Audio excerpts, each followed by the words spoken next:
Good morning student. आइए आज हम सूरदास के पद पढ़ेंगे। सूरदास के पद के तीसरा पद हम लोग पढ़ेंगे। पद पहला और दूसरे का व्याख्या मैं आपको इससे पहले क्लास में करवा चुकी हूँ। तीसरा पद है, देखिए।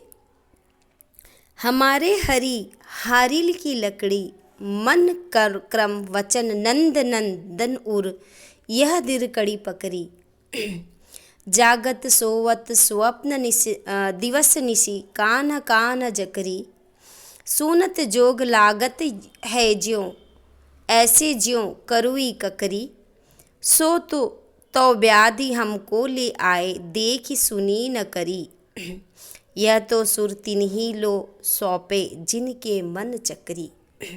आइए बच्चों, पहले हम कुछ कठिन शब्दों के अर्थ को समझ लेते हैं।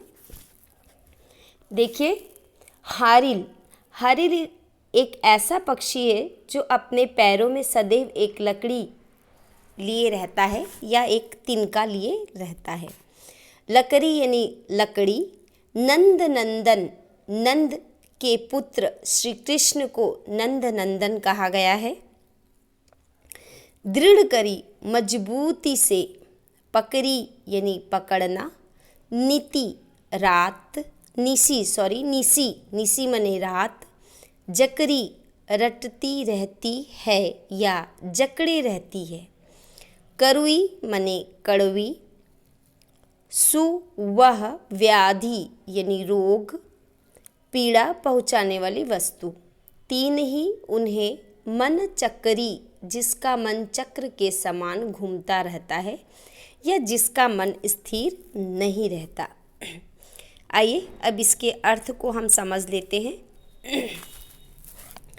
गोपियाँ उद्धव को संबोधित करते हुए कहती है कि श्री कृष्ण हमारे लिए हारिल पक्षी की लकड़ी की तरह है जिन्हें हम छोड़ नहीं सकते। जैसे हारिल अपने पंजों में तिनका हमेशा पकड़े हुए रहता है, क्योंकि उसे ये डर होता है कि यदि ये तिनका मेरे हाथों से छूट गया तो मैं उड़ान नहीं भर पाऊंगा। उसी तरह गोपियाँ श्री कृष्ण को अपने साथ इसलिए पकड़ी है कि वो जानती है कि अगर श्री कृष्ण से हम अलग हो गए तो हमारी श्वास से रुक जाएगी। वो श्री कृष्ण के बिना अपने जीवन की कल्पना नहीं कर पाती है। हारिल पक्षी अपने पैरों में पकड़े हुए लकड़ी को किसी स्थिति में नहीं छोड़ता, वैसे ही हम अपने श्री कृष्ण को छोड़ने में असमर्थ हैं। यहाँ हम से तात्पर्य गोपियों से है। हम अपने प्रिय श्री कृष्ण को मन क्रम वचन से अपने हृदय में बसाए हुए हैं। हम सोते जागते स्वप्न में दिन में रात में सदैव श्री कृष्ण की रट लगाए रहती है। तुम्हारे द्वारा दिए गए योग संदेश कड़वी ककरी की तरह प्रतीत होता है, जिसके प्रति किसी प्रकार की रुचि नहीं होती। योग साधना तो हमारे लिए ऐसा रोग है जिसके बारे में न तो पहले कभी देखा, न कभी सुना और न कभी इसे भोगा है। हे उद्धव, योग साधना का संदेश तो उन्हें देना उचित होगा जिसका मन चक्री की तरह घूमता रहता है, भटकता रहता है।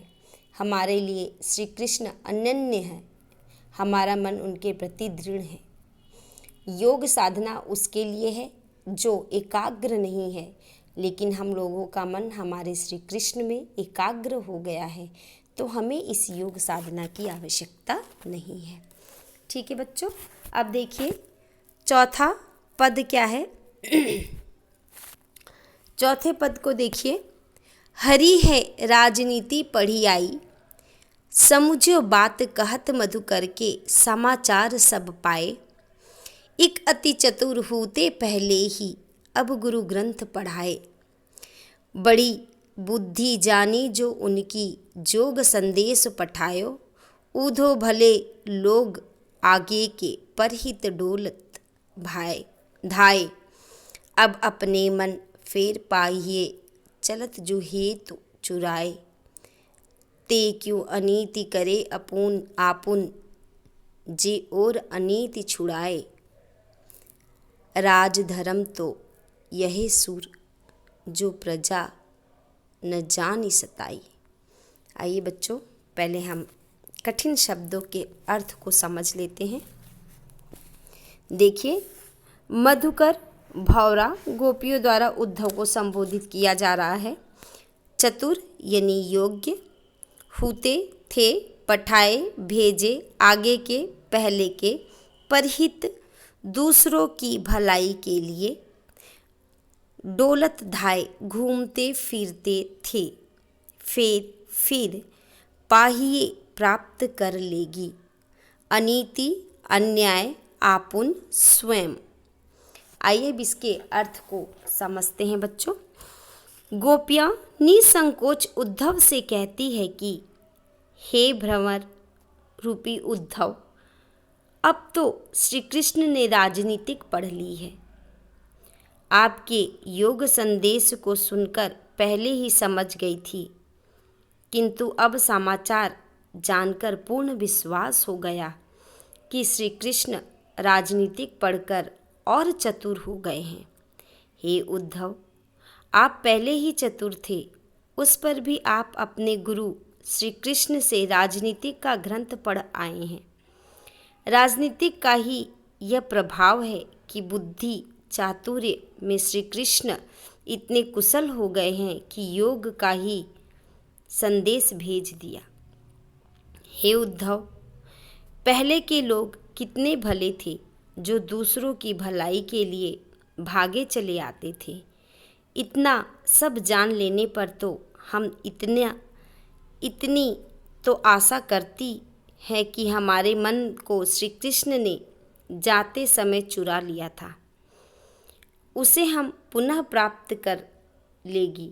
आश्चर्य यह है कि जो श्री कृष्ण दूसरों को अन्याय करने से रोकते रहे, वह स्वयं अनीति के रास्ते पर क्यों चल पड़े। वे प्रेम के स्थान पर योग संदेश भेजकर हमारे ऊपर क्यों अन्याय कर रहे हैं। उनके राजधर्म में भी नहीं भूलना चाहिए, उन्हें राजधर्म नहीं भूलना चाहिए। राजधर्मानुसार प्रजा को न सताकर उनकी भलाई का ध्यान रखना चाहिए। यहाँ श्री कृष्ण व्यंग करती हैं उद्धव को कि हमारे श्री कृष्ण राजनीतिक पढ़कर चतुर हो गए हैं। वो जानते हैं कि गोपियाँ भोली भाली हैं, जो प्रेम के बदले प्रेम का उम्मीद लिए बैठी है, और वहाँ हमारे श्री कृष्ण राजा बनकर राजनीतिक पढ़ लिए हैं और प्रेम के बदले योग संदेश भेजकर उन्होंने हम जैसे सीधे साधे प्रजा के साथ अधर्म करने पर उतारू हो गए। और वो राजा का धर्म याद दिलाते हुए कहती है कि एक राजा का धर्म है अपनी प्रजा की रक्षा करना, न कि अपने प्रजा को सताना। कहने का तात्पर्य यह है कि गोपियाँ श्री कृष्ण से अत्यंत प्रेम करती है और वो उस प्रेम के बदले सिर्फ प्रेम ही चाहती है।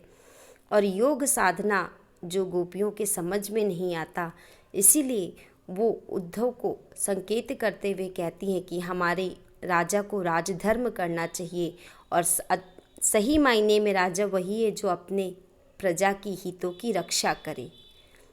ओके बच्चों, अगर कोई कठिनाई हो, समझने में कोई दिक्कत हो, कोई प्रॉब्लम हो, तो आप क्लास में डिस्कस कर लीजिएगा। उम्मीद करती हूँ आपको समझ में आया होगा। धन्यवाद बच्चों।